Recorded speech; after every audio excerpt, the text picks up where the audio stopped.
capítulo 18 de 1 Samuel é uma história de um pai. 2 Samuel, desculpem e me ajudem, capítulo 18, é a história de um conflito entre pai e filho, Davi e Absalão. E o meu desejo hoje, porque na verdade foi Deus quem me deu essa palavra nesta madrugada, o assunto de hoje era: se eu pudesse voltar atrás. Como se Davi estivesse dando uma entrevista para mim, na nossa conversa na madrugada, e eu entrevistei com as 7 perguntas, com as 7 afirmações, e Davi dizia assim: se eu pudesse voltar atrás. Ah, se eu pudesse voltar atrás. O que você já falou, o que eu já falei, o que nós já falamos, ah, se eu pudesse voltar atrás. Capítulo 18, é um desentendimento de família. Contou Davi o povo que tinha consigo, pôs sobre ele capitães de 1000, capitães de 100. Davi enviou o povo, um terço sob o comando de Joabe, o seu matador, outro terço sob Abisai, o seu leal amigo, e outro terço sobre Joabe, que fazia qualquer coisa por ele. E outro terço sobre Itaí, podia ser Itaú, o geteu. Disse o rei ao povo: eu também sairei convosco. Respondeu, porém, o povo: não sairás, que se formos obrigados a fugir, não se importarão conosco, nem ainda que metade de nós morra, pois tu vales mais do que 10.000 de nós. Melhor será que da cidade nos preste socorro. Tornou-lhes Davi, o que vos agradar. Tornou-lhes Davi, 2 pontos. O que vos agradar, isso farei. Pôs-se o rei ao lado da porta, e o povo saiu a centenas e a milhares. Deu ordem o rei a Joabe, Abisai e Itaí, dizendo: tratai com brandura o jovem Absalão por amor a mim. Todo o povo ouviu quando o rei dava a ordem a todos os capitães acerca de Absalão. Saiu, pois, o povo do campo a encontrar-se com Israel e deu batalha no bosque de Efraim.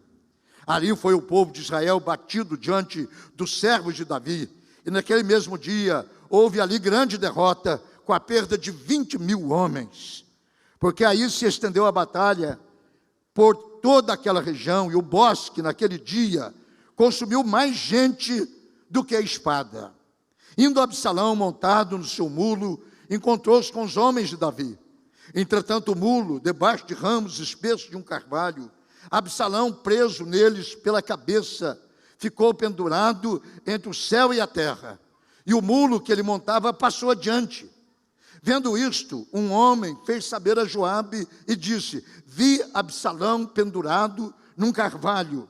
Então disse a Joabe ao homem que lhe dissera saber: viste-o? Porque logo não o feriste ali, derrubando-o por terra. E forçoso me seria dar-te 10 moedas de prata e um cinto.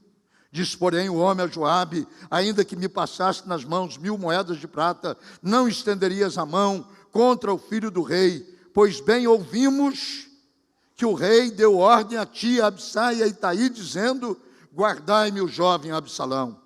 Se eu tivesse procedido traiçoeiramente contra a vida dele, nada disso se esconderia ao rei, e tu mesmo te oporias. Então disse Joabe: não devo perder tempo contigo. Tomou 3 dardos e traspassou com ele o coração de Absalão, estando ele ainda vivo no meio do carvalho.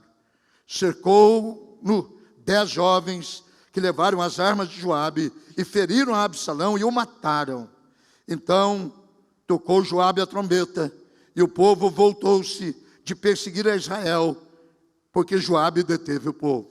Levaram Absalão e o lançaram no bosque, numa grande cova, e levantaram sobre ele um muito grande montão de pedras. Todo Israel fugiu, cada um para sua casa.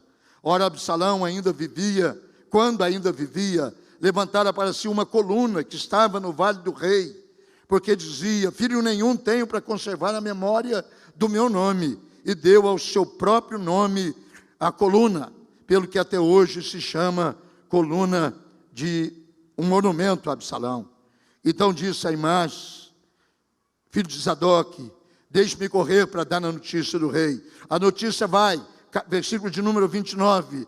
O rei pergunta quando o cara chega, esse Aimás aqui, chega, e o rei perguntou: vai bem o jovem Absalão? Respondeu Aimás: eu vi um grande alvoroço quando Joabe mandou o seu servo, o rei, ó rei, porém não sei o que era. Disse o rei: põe-te ao lado e espera aqui. Ele, pois, esperou. Chegou o etíope e disse: boas novas, rei, meu senhor, hoje o Senhor te vingou do poder de todos que se levantaram contra ti. Então disse o rei ao etíope: vai bem o jovem Salomão? Vai bem o jovem Absalão? Respondeu o etíope: sejam como aqueles os inimigos do rei, meu senhor, e todos os que se levantam contra ti para o mal. Então o rei, profundamente comovido, subiu à sala que estava por cima da porta e chorou. E andando dizia: meu filho Absalão, meu filho Absalão, quem me dera que eu morrera por ti. Absalão, meu filho, quisera que eu tivesse morrido em teu lugar. Meu filho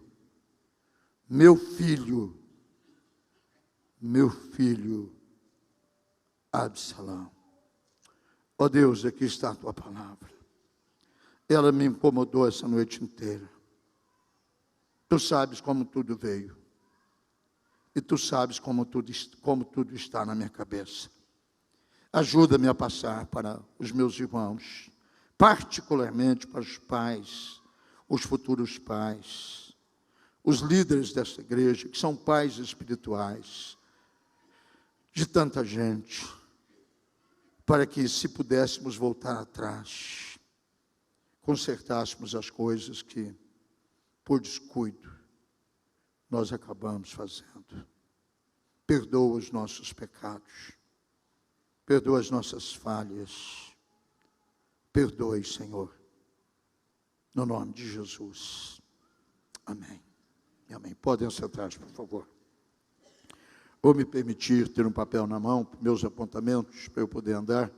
E se eu não conseguir ler o que eu escrevo, eu chamo o pastor Ernesto, porque ele lê as minhas psicografias.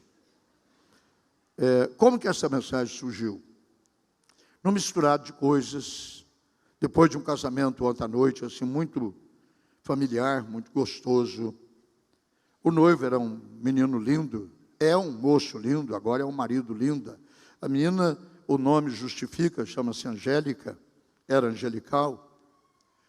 Mas o menino loiro, alto, de cabelos claros, por 2 ou 3 vezes eu cheguei a ver o Cláudio, meu filho, porque mais ou menos naquela idade ele casou-se a primeira vez, mais ou menos, 24 anos, 23, 24 anos. Fiquei um pouco emocionado, mesmo que eu tenha aprendido de uns tempos para cá a controlar minhas emoções em público, o que eu não gosto, porque eu gosto de chorar. Quando eu quero chorar, e não tenho que reter o meu choro por nada. Outro assunto também foi que nessa semana nós sepultamos um jovem que vem aqui às terças-feiras, procurando libertação, porque eu culto terça-feira de libertação, amarrado pelas drogas, e não conseguiu vencê-las, e encontraram ele numa vala morto. Um jovem também de pouco mais de 20 anos, desgraçadamente destruído pelo poder da droga, pelo poder do pecado, pelo poder dessa sociedade hoje cada vez mais permissiva e destrutiva e facilitadora de desgraças. A sociedade hoje facilita.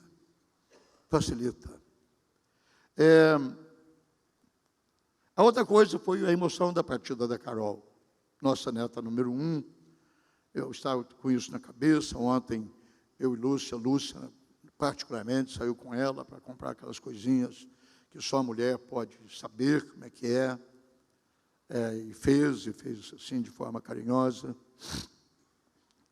E eu fui somando essas coisas todas, que incluiu também primeira vez em um ano que eu reentrei na loja que o Cláudio estava construindo aqui na esquina, para poder retomar, depois de um ano, o que deve ser feito.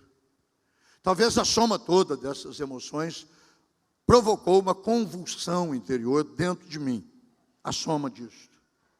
Ao ponto de eu ir para a cama e o subconsciente, ele age assim, ele ajunta coisas assim de uma vez e ele começa a jogar em cima das nossas cabeças as coisas que nós julgamos poder ser ou uma revelação de Deus, e pode ser, ou pode ser em conjunto, uma voz de Deus juntada com as nossas emoções. E as duas coisas são válidas, 100% válidas. Passou pela minha cabeça a pergunta: se eu tivesse chance de voltar atrás, o que eu faria?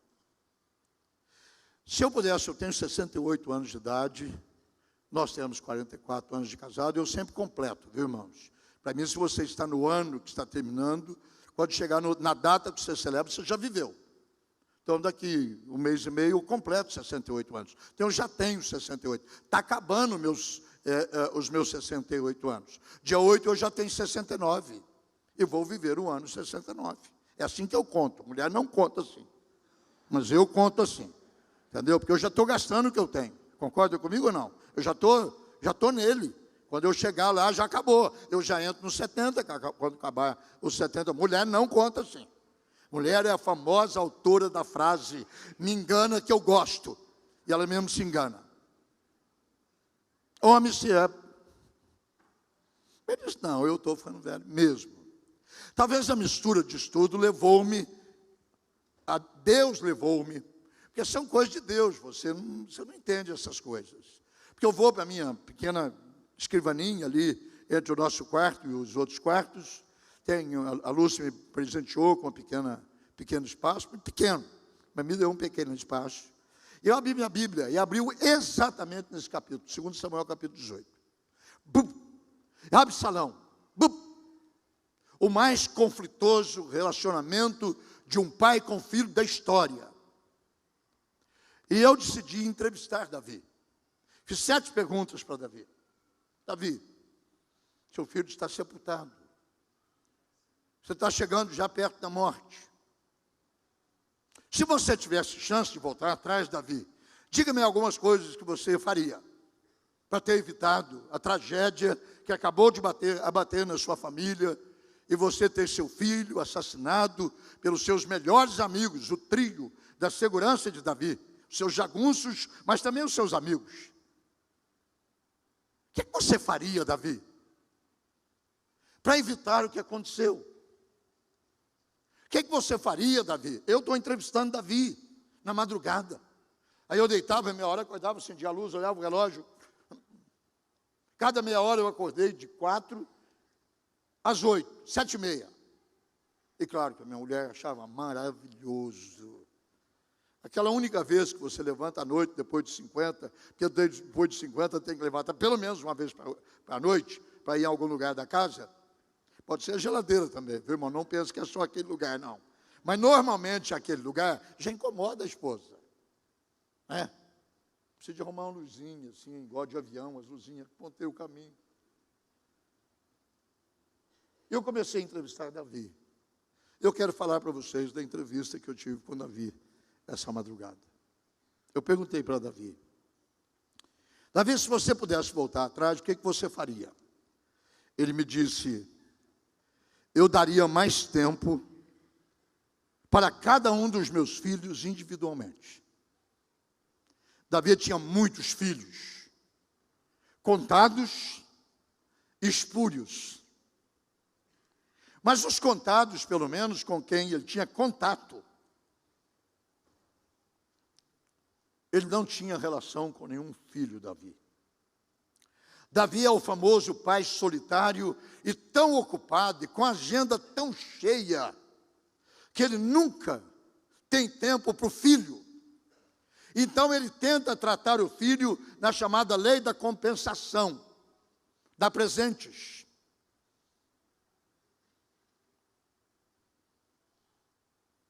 Dá viagens.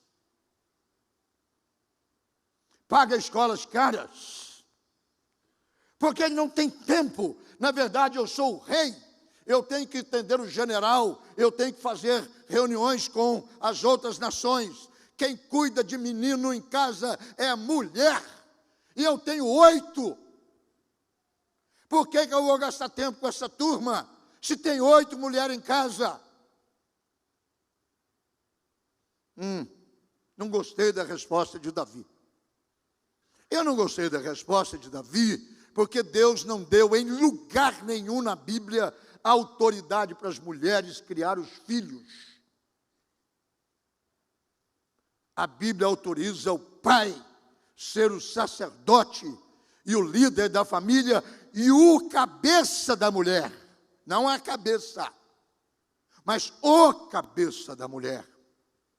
Davi nunca sentava na mesa para jantar com os filhos. E aqui eu venho para a volta da mesa, porque as melhores conversas que nós temos com a família em volta da mesa. Eu me lembro, de novo, eu tenho que voltar ao meu ninho, casa dos meus pais. Não tínhamos televisão, graças a Deus, a televisão chegou lá só em 1970. Eu estou falando até o ano 60, que eu sei de lá em 61. Eu tinha 15 anos. Toda tarde, todo mundo em casa, e não éramos pouco, eram 7 irmãos, papai e mamãe 9, vovô 10, titião 11, e sempre tinha um cara lá em casa comendo, porque como o material que eu estou preparando, o autor do material que eu estou preparando diz que quando você pôr a mesa, sempre põe um prato a mais, porque pode chegar alguém. Bom, né, pastor Tom? Aquele estilo da tua mãe, estive lá agora, mesa posta. Eu cheguei lá, 4 da tarde, mesa posta, queijo de coalho, tiriri de tcharará, comida boa do Nordeste. Em casa, toda noite tinha mesa posta. Não muita comida chique, à noite normalmente era sopa, polenta e carne moída. Dona Marieta, italiana, era boa de fogão. Tudo feito no fogão a lenha. Acabava o jantar. Nós tínhamos uma reunião nas noites frias, assentados, quem podia, ao rabo do fogão. Alguém vai dizer, fogão tem rabo? Pastor, tem. Esse que vocês têm agora não tem. Mas os fogões que nós tínhamos no interior e aqui também na capital, nas grandes cidades, que não é capital, isso é a capital da vaidade, Campinas. Nunca vi um povo tão vaidoso. Deve ser a capital da vaidade do Brasil. É o campineiro, né? Campinas. Campinas é a roça, amigos. Capital é São Paulo. Quando você pergunta para alguém que vem de fora, de que cidade do interior que você veio? Da mesma cidade do interior que você é. Você também é do interior, cara. Isso aqui não é capital, não. É, mas é a capital da cultura, Atenas do Brasil. Menos. O que eu tenho a ver com isso também? Isso não está na mensagem. Isso não foi Deus que deu. Também não foi o diabo, fui eu. Sentávamos no rabo do fogão, quem podia? Os menores. Fogão é o seguinte, aqui está o fogão com a sua trempa, 5, 6 bocas, lenha aqui, ó. Aqui tem um controle da chaminé. Se você fecha a labareda, se você abre, chupa a labareda, que as brasas, as panelas sempre cheias, 4, 5, 6. O rabo do fogão comprido, cabia 4 meninos, aquecendo, gostoso. E nós nos assentávamos ali, ouvi histórias da minha avó da Itália, ouvi histórias de um tio que nós tínhamos, que era mentiroso pra caramba, mas ele sabia contar história de lobisomem, de mula sem cabeça, entendeu? E a gente ficava ali com o olho estatalado, e chegava às 9 da noite, era hora de ir para a cama, porque às 5 da manhã, papai acordava e abria a janela e porta toda. 5 da manhã, em volta da mesa, no rabo do fogão. Davi não tinha tempo para isso, a agenda muito cheia. Pastor Aguiar, o senhor não compreende, o senhor está falando mal de mim. Ficou 20 pessoas para atender amanhã. Davi me disse, eu daria mais tempo para os meus filhos, individualmente. Como eu tenho 7 perguntas, eu preciso ir rápido com algumas delas, mas eu achava essa importante. Segundo, eu tentaria saber com quem ele estava andando. Aí eu preciso ir lá para trás, convidar vocês para ler comigo capítulo 17, Eu sou um pregador de Bíblia, não um contador de história, não é? Minha esposa anda me corrigindo, dizendo que eu conto história demais, mas não tem jeito. Faz parte dos velhos, e os velhos contam histórias. Capítulo 17 mostra que, na verdade, nós temos que ir um pouquinho atrás. Capítulo 15, ele tinha uma turma de 200 amigos. 15 e 11. De Jerusalém foram com Absalão 200 homens convidados, que nada sabiam daquele negócio que ele estava fazendo, rebelião. Anote os versículos e leia com carinho em casa e estudem. Também tinha 2 conselheiros, um chamava Uzai e outro chamado Aitofel. Capítulo 16, versículo 7. Davi me disse: se eu pudesse voltar atrás, eu tentaria saber com quem os meus filhos estão andando. Sim, senhores. Conhece a turma do seu filho? Conhece com quem que eles estão andando? Sabe onde eles estão frequentando? Conhece particularidades da vida dele? Não, pastor, não tenho tempo. Isso é coisa da mãe deles. Não é, meu amigo.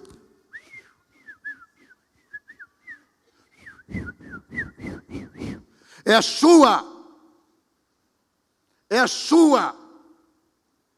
Você tem que saber com quem seus filhos estão saindo, qual é a turma dele. E se não tem gente adulta, safada, misturando com eles e dando mau exemplo, e você tira os teus filhos da influência dessas pessoas. Não deixe os seus filhos andar com gente ruim. Esse Aitofel não presta tanto que, como no plano dele não funciona, ele suicida. Leia a tua Bíblia. Os covardes suicidam, os traidores suicidam. Suicídio não é o plano de Deus para nada, é fuga de covarde. Ah, pastor, se eu pudesse, eu teria convidado a turma do meu filho dormir lá em casa uma sexta-feira, porque é a noite do Happy Day, é o Happy Day. Não posso pular muito, a perna não aguenta. Sexta é a noite da turma, 4 da manhã, 5 da manhã. Com quem teus filhos estão andando, cara? Aonde teus filhos estão dormindo, cara? Com quem que as suas filhas estão andando, cara?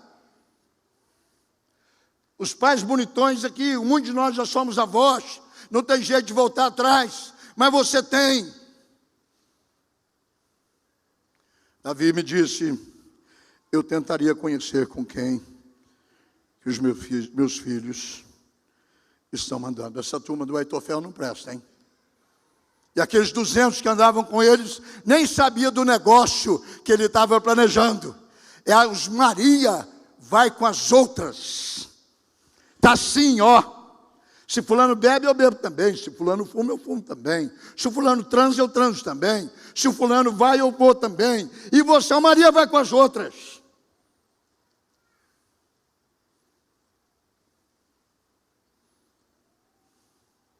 Davi disse: olha, se eu pudesse voltar atrás, viu, eu ia tentar saber com quem meus filhos estão andando. E se fosse preciso, depois da meia-noite, eu ia buscar eles onde eles estivessem. Num período que um dos meus 3 passaram por um Betão, um dia disse que ia numa balada. Eu falei: posso ir com você? Não, claro que não. Não é lugar para o senhor. Se não é lugar para mim, não é para você também. Acabou.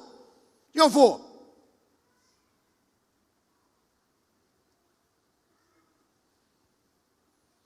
Eu nunca baixei a guarda, não, amigos. Com 18 anos, eu enfiei o Flávio dentro do armário, na pancada. O armário não era bom. Como eu dei uma catada nele, bati no armário, ele entrou para dentro com roupa, parede, tudo. Sim, senhores. Ele agora tem 42, não precisa. Está aí no iPad, iPod, iPhone, Aera, mandando uma nota para mim, para o Dia dos Pais, pois tem ensinado o homem que ele é. Mas dei pau naquele cara. Baixa a ripa, irmão. Se o seu filho te denunciar, você vai lá e fala para o delegado: vou ficar preso, mas eu vou cuidar do meu filho. Porque você só vai cuidar, doutor, depois que ele estiver drogado. Quando ele estiver cheirando e fumando crack. É que você vai cuidar dele na cadeia. Então, para ele não vir para cá, eu vou baixar a ripa nele. E baixa a ripa, irmão. Para dessa educação moderna, pós-moderna, que é só no tititi e 200 por semana de mesada e sempre não sei o quê. Você não sabe no que o miserável está usando o dinheiro que você ganhou no suor. Davi, se você pudesse, o que você faria? Eu voltaria atrás. Qual outra coisa, Davi, que você acha que você poderia ter feito? Eu tentaria, terceiro, controlar os seus ímpetos megalomaníacos. Trocando em miúdo, eu teria controlar a sua mania de grandeza. Absalão tinha uma obsessão por poder. Ele era o mais bonito do país, diz a Bíblia. O cabelo dele, um cabelaço, pele clara, de olhos azuis, queimado pela praia e pela areia do deserto. O cara era... A Bíblia diz que não havia ninguém em Israel mais bonito do que ele. Mister Universo. Mas uma cabeça podre, uma ânsia por poder. Matava irmão como se fosse matar bandido, um jagunço de alma. E Davi não dava pau nele. Davi só, Absalãozinho, ai, lelé. Essas mães que ficam passando a mão na sem-vergonhice dos filhos. Está tirando a autoridade paterna e você, pai, perdeu porque você não comparece. Você transfere para os outros. Davi disse, se eu pudesse, eu teria quebrado esse moleque no pau, porque ele tem uma mania de ser grande, 18. Eu sou na Bíblia, irmãos. Você pode não gostar de mim, mas da Bíblia você tem que gostar. Quando Absalão, 18, ainda vivia, ele mandou fazer um monumento para ele, para conservar a memória dele. Está lá até hoje um movimento chamado Monumento a Absalão, com dinheiro do pai, miserável, porque não tinha.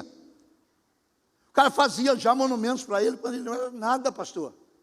Ele não era nada, ele era um rebelde, ele era um filho desobediente, ele era um filho desastrado.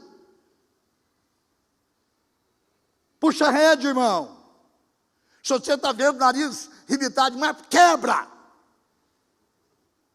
Se você está vendo um ego exacerbado, um ego, Hitler, Napoleão Bonaparte, Alexandre o Grande, Mussolini, todos, e eu não tenho nada contra isso, eram pessoas psicopatas, porque todos tinham menos de 1,60 m, os quatro. O ego do homem pequeno é exacerbado, porque ele quer compensar a grandeza por perda de estatura. Arruma um sapato de salto do teu filho, desde que ele não vire gay. Se ele precisa de mais 10 centímetros, faça um solo de 10 centímetros. Põe uma perna de pau nele. Encaixa uma perna de pau para ele andar mais alto. Mas quebre o ego dele. Quebre o ego dele. Tome o carro dele. Tire a mesada dele e dela. Tira. Quero ver se ele fica bacanão com 20 mil reais no bolso no sábado. 20 mil reais é o McDonald's, meu filho. Agora duzentão, hein? Duzentão, hein? E quinhentão, hein? Pau nele. Davi diria, se eu pudesse, eu ia bater naquele menino até ele ficar tonto. Era o único dos filhos de Davi que tinha capacidade para sucedê-lo como rei de Israel. Único. Ele era um líder paralelo. E todo líder que compete, ele é bom. Ele é bom, canalize o potencial dele para cá. Ele tinha um governo paralelo. Davi não viu isso, não viu o potencial do filho, potencial de liderança de Absalão. Brigou com ele, deixa eu ver onde está isso aqui. Perdoaria os seus erros, é o quarto. Davi, se você pudesse voltar atrás, o que você faria com Absalão? Perdoaria os erros dele. Absalão fugiu de casa. Ficou fora um grande tempo. Finalmente, um dos seus conselheiros convenceram Davi de trazê-lo de volta. Davi o trouxe de volta. Mas ficou quantos anos sem recebê-lo em casa? Tchan, tchan, tchan, tchan. Quantos anos? Trouxe de volta para Jerusalém. 2 anos. Davi não recebeu em casa. Vamos ver se o pastor Guilherme prega a Bíblia pura mesmo, ou se ele conta a lorota. E se eu anotei errado, vocês têm misericórdia de mim, hein? Choraria. Não. Vamos voltar atrás. É bem atrás. É bem atrás. E talvez seja por aqui. Capítulo 13, versículo 37. Absalão fugiu e se foi para a casa do seu avô, rei de Gesur. E Davi planteava seu filho todos os dias. É o que eu não entendo. O homem chora, mas não perdoa. E diz aqui, Absalão fugiu, indo para Gesur, onde ele esteve 3 anos. Davi não mandou e-mail, não mandou um iPad, não mandou uma mensagem, não mandou um coco, não mandou um queijo. Davi, pai de coração duro. Às vezes a iniciativa do relacionamento não vai partir do filho, tem que partir do pai. E quando Absalão, numa negociação entre o conselheiro de Davi, a beleza está aqui, depois você vê, viu? Capítulo 14, versículo 28, aqui fala de 25 a 27, diz que ninguém havia mais bonito do que Absalão, etc e tal. Quando ele cortava o cabelo, pesava não sei quantos quilos. Tá. Absalão só é admitido, versículo 28, 14, 28. Tendo Absalão, estando Absalão, mudar o verbo ter por estar, em Jerusalém por 2 anos, sem ver a face do pai. Que pai é este? Que o filho está na cidade, e só porque teve uma encrenca, não vai vê-lo por 2 anos.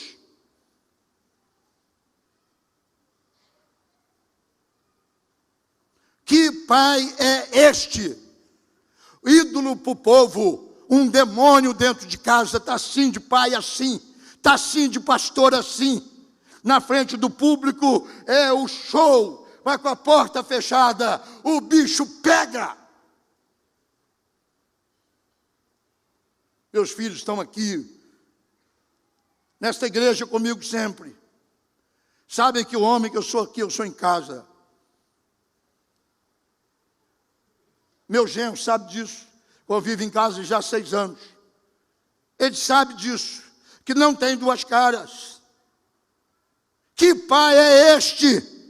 Que o filho está na mesma cidade e não abre a porta e diz, filho, vem jantar em casa, filho, vem ver seus irmãos, filho, não tenho tempo, estou muito ocupado, sou muito popular, a imprensa está atrás de mim.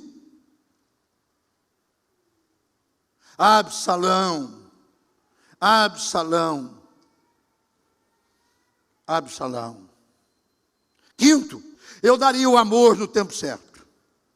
Eu daria o amor que os meus filhos precisam na hora que eles precisassem de mim. Amor atrasado não funciona. Mesmo que eu encha o túmulo do meu filho com flores todo dia e ponha uma placa de ouro, não vai cobrir os erros que eu cometi.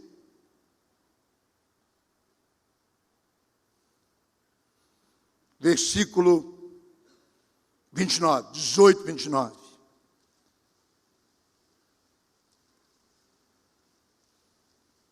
Amor no tempo certo. Na verdade, 18, 29. Perguntou o rei a Ahimaas. Vai bem? Mensagem fora de tempo, amigo. Vai bem? O jovem Absalão. Erros grandes de Davi. Mostra amor e bondade para alguém que já tinha morrido. E não esqueceu também que o seu filho já não era jovem. Aceite a maturidade do seu filho. E quando ele virar homem, trate-o como homem e não como moleque. Como é que está o menino Absalão? Absalão já tinha 40 anos, por aí ou mais. Já era pai de 3 filhos. Davi era avô de netos que ele não conhecia, porque ele não visitava Absalão. Como é que ele conhecia os netos? Vai perder o tempo bom da vida assim. Não é coisa do mundo para nós, 3 meses para cá. Chama-se Isadora. A gente vê no iPad, no iPod, no iFui. E quando a gente vai lá também, e a gente está acompanhando cada tititi. E agora você, seu Davi, não só não vê seu filho, como não conheceu os seus netos. Cabra safado. Todo mundo anda andando, falando das belezuras de Davi. Eu sou o maior inimigo dele, eu meto cacete nele. Não quero ser como Davi, não. Eu não. Quero não. Eu não quero ser, não. Quero ser como José. Davi eu não quero ser, não. Entendeu? Prefiro outro ídolo para mim, outro herói para mim. Davi não. Mau pai, mau esposo. Aqui ele dá amor no tempo errado, porque ele está dando amor para o morto. Vai bem, o jovem Absalão já era um homão, tinha um exército que estava batendo no exército de Davi. Só num dia Davi perdeu 20.000 homens. E ele vem com essa conversa. E o menino? Como é que está o menino? O menino. Já leram aquele versículo na Bíblia que o Gerê pregou para nós? Que quando Isaac cresceu, Abraão deu uma festa e o desmamou. Desmame seu filho enquanto é tempo. Deixe de ficar pagando conta que ele fez. E você fica se atolando nas contas, porque teu filho gastou no cartão de crédito, deu cheque sem fundo. Deixa ele responsabilizar por isso. Deixa ele vender a motinha dele. Deixa ele vender o anelzinho dele. Deixa ele vender o iPad, iPod, iFui, para ele viver o que já era. Está chorando no tempo errado, seu Davi. Teu filho já está morto. E você está perguntando se ele está bem. Ele está mal. Ele está debaixo de um montúrio de pedras. Ah, se eu pudesse voltar atrás, Davi me disse nessa madrugada. Aguiar, se eu pudesse voltar atrás, eu daria amor para o meu filho no tempo certo. Absalão criou aí, as pregadas cuidavam dele, as babás cuidavam deles. Foi matriculado numa escola trilingüe, para ele poder saber falar grego, hebraico e aramaico. E ele foi criado aqui no latim também. E nós pagamos as melhores escolas para ele, mas ele nunca dormiu com cara. Ele nunca brincou com o menino. Ele nunca teve tempo para bater bola com ele. Ele nunca teve tempo, está ocupado demais.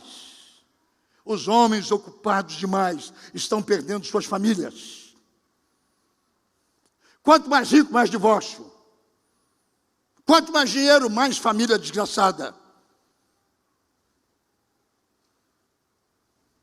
Porque os Davis abundam, multiplicam, proliferam. E as famílias crescendo, criando playboyzinhos, patricinhas, tupidos de dinheiro, compensam com dinheiro o que não pode substituir a presença, o amor, a correção. Quebra no pau. Não tem esse negócio de pau que nasce torto, não tem jeito. Morre torto, desentorta, sim senhor. Jesus pode. E a vara ajuda. Já que é o sangue quem entra, abre um pouco de sangue para o sangue de Jesus entrar no sangue.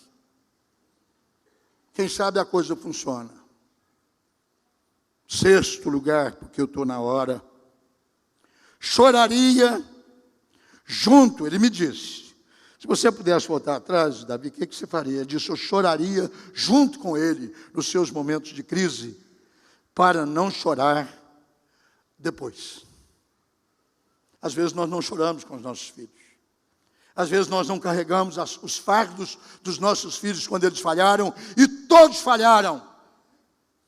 Todos falharam, que todos nós falhamos. Não tem ninguém aqui que é Maria concebida sem pecado. Termo bem católico romano, que é a doutrina católica que Maria nasceu sem o pecado original. Por isso que a chama de Maria concebida sem pecado. Todos nós não temos o síndrome de Maria concebida sem pecado. Todos nós erramos, uns mais, outros menos, mas todos nós fizemos as nossas. É a hora do filho chorar, do pai chorar com o filho. Chore agora, para não chorar depois na grade da cadeia. Chore agora, para não chorar depois na clínica de recuperação de drogado. Chore agora, para não ter um filho levantando contra você dentro da sua própria casa, planejando a sua própria morte. Foi o que Absalão fez, tramou a morte do próprio pai. Deitou com as mulheres dele, isso é, promiscuiu a família do seu pai, dormindo com as suas concubinas, que era permitido naquela época. Davi tinha 8 esposas, fora a filial sucursal. Absalão deitou com as mulheres do pai, para provocá-lo.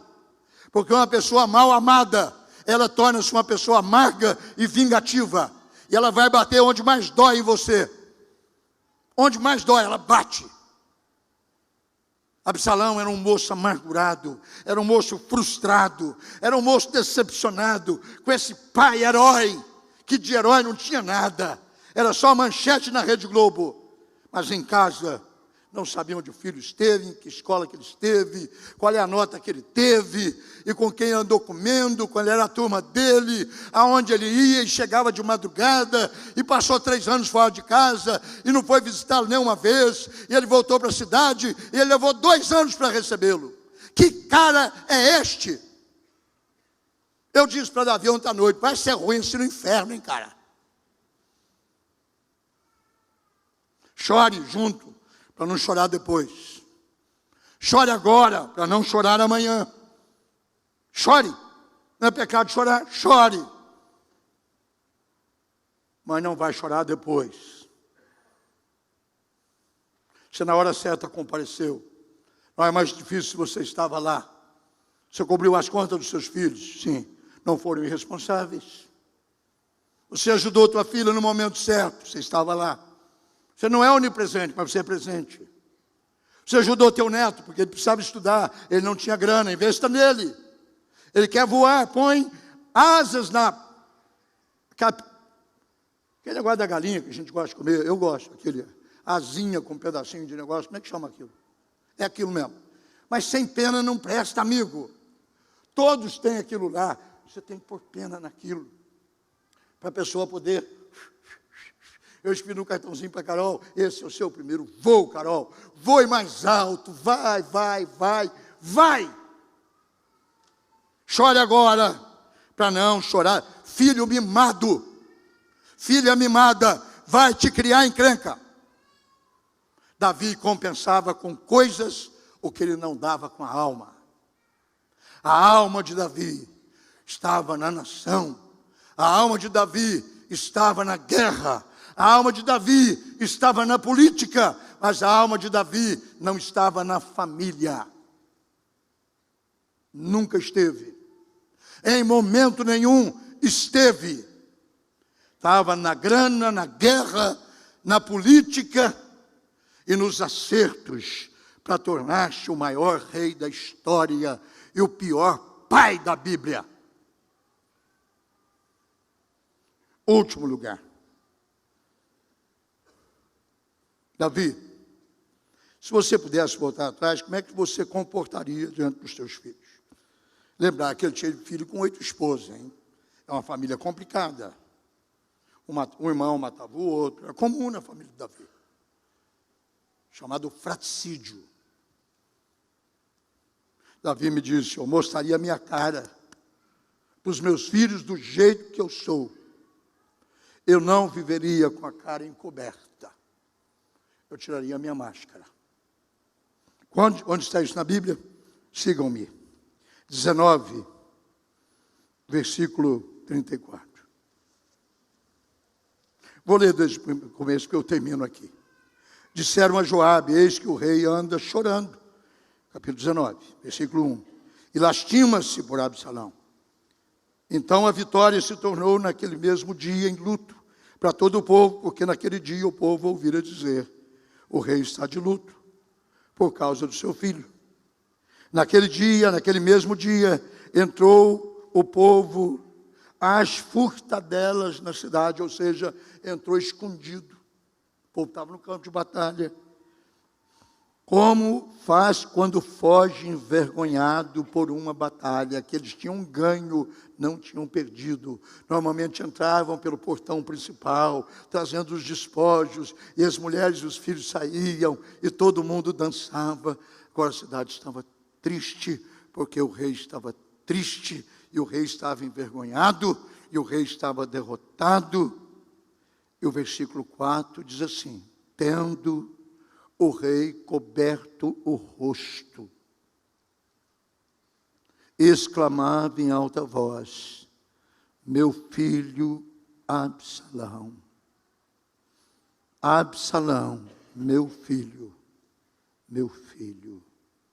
meu amigo Davi, você deveria ter tirado a máscara mais cedo.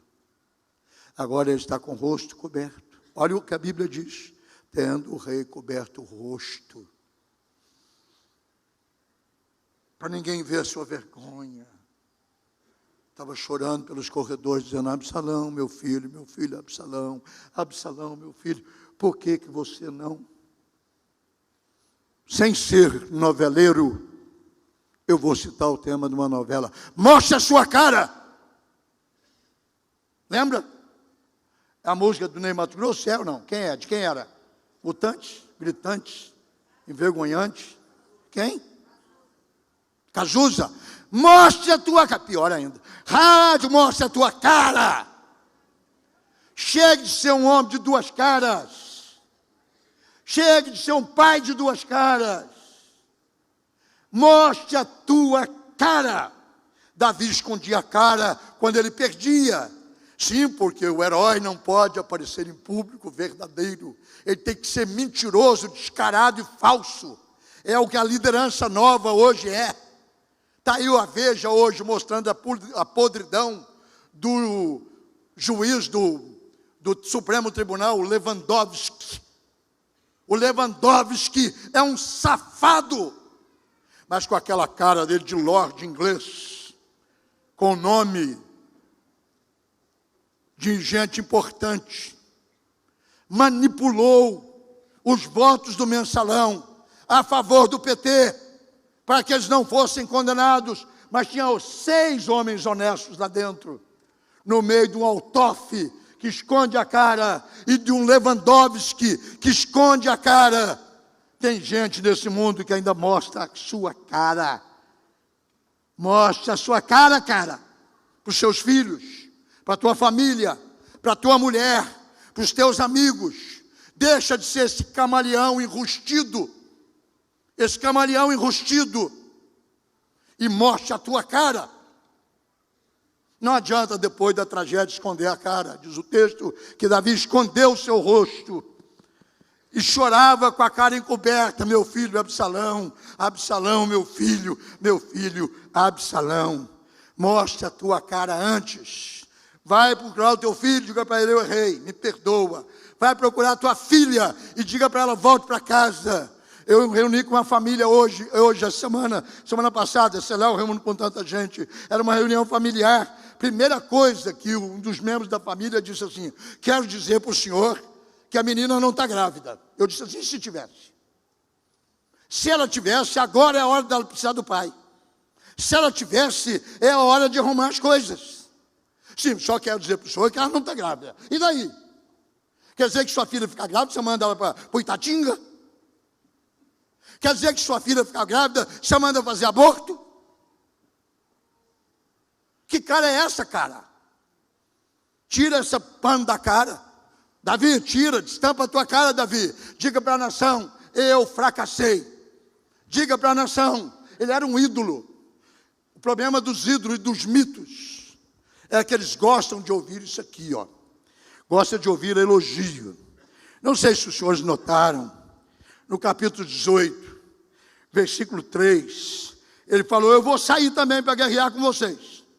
Responderam para ele: não sairás, porque se formos obrigados a fugir, não se importarão conosco, nem ainda que metade de nós morra, pois tu, como líder gosta de ouvir isso, gente, como gente ególatra, como gente que está buscando fama, gosta de ouvir isso aqui. Olha o que disseram para ele: Davi, você vale mais do que 10.000 de nós. Sabe o que ele disse? O personagem do Jô Soares: sois rei, eu sou rei, rei. Davi é o rei. Davi urrou de lágrimas, porque ele não soube mostrar a sua cara. Sai do armário, meu irmão. Está na moda sair do armário. É do armário. E seja o pai que deve ser. Sai do armário, meu irmão. E seja o marido que deve ser. Sai do armário, meu irmão. E seja o avô que você deve ser. Que é o melhor tempo da sua vida. É ser avô. O resto não vale mais nada. Os filhos estão tudo grandes, não precisa mais da gente. E os netos estão tudo aí. Para a gente chorar juntos, como eu estou fazendo com a Carol, e celebrar juntos com ela o sonho do seu pai, que ele não pôde fazer, ela está fazendo. Davi pediu que eu tirasse ele do ar, porque ele estava muito estafado. Eu acho que eu vou dar uma outra oportunidade para o Davi, para ele se redimir. Qualquer domingo desse eu venho com uma outra entrevista que eu tenha feito com ele. Talvez dizendo respostas certas de Davi para momentos difíceis da vida. Mas hoje o assunto foi, eu nem sei qual. Se eu pudesse voltar atrás. Se eu pudesse voltar atrás. Meio-dia. Vamos ficar em pé. Não tem apelo, hein? Porque se tivesse, eu seria o primeiro a vir para cá. Seria o primeiro a vir para cá. Porque se eu pudesse voltar atrás, eu não faria umas coisas que eu fiz. Eu não faria umas coisas que eu fiz. Mas você pode voltar para casa, depois pode comprar essa fita. Põe no teu carro, escute.